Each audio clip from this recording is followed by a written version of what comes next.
It's 2025 and I've used a Pulse 3D headset for over a year now. And let me tell you, I learned something Sony doesn't want you to know. And it's not good news.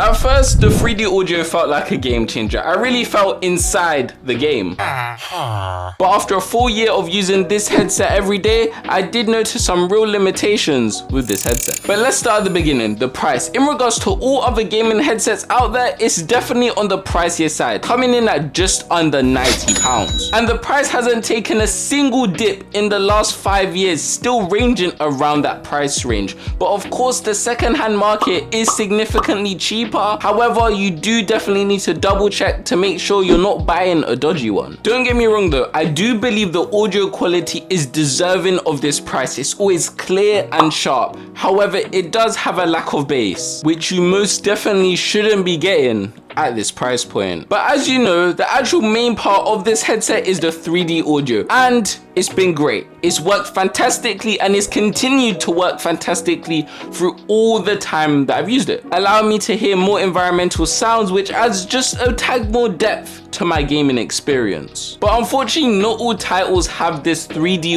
audio support, like Overwatch 2, Elden Ring, GTA 5, and a few others. But even though this isn't supported, it still uses stereo sound from the actual headset, and arguably it's not that bad, and I can barely tell the difference. But if you feel like you're playing a game that has support for 3D audio and it sounds a bit dead, you should double check if it's turned on. Battery life was an aspect I was pretty happy with, however it could be a bit better. It takes about 3 hours to charge fully, however you can just play it while it's charging, as well as just use the 3.5mm cable, so you're just using a wired connection instead of Bluetooth. Future Mr. K here, I completely forgot it uses a dongle, my bad. But while on the topic of connection, it's super smooth and always instantly connects.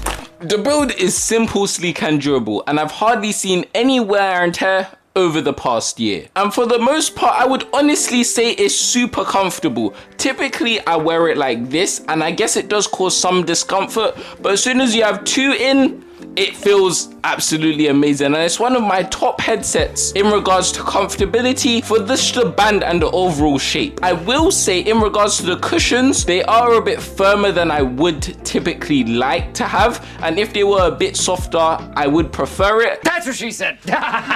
However, I do understand that it allows it to have that active noise cancellation as well as keeping that 3D audio spirit alive. I did actually like the controls which were inbuilt on the system, and I did honestly find them very convenient. But what was a bit shocking was that I couldn't mute from the actual controller to mute the microphone. I had to actually use the button on the side, and this took a bit of adjusting to do, of course, since I'm used to just pressing my mute button, but at the end of the day, it's nothing impossible. In conclusion, this is a fantastically built gaming headset with amazing quality, and although it does have issues like battery life, there is things in place to reduce it. For example, there's a setting that you can turn on. If no sound is playing after 10 minutes, it will just automatically turn off. And because of reasons like this, I would actually still recommend it in 2025. And although there are competitors like this one and this one, but I would still say it's worth it. But anyway, let me know what you think.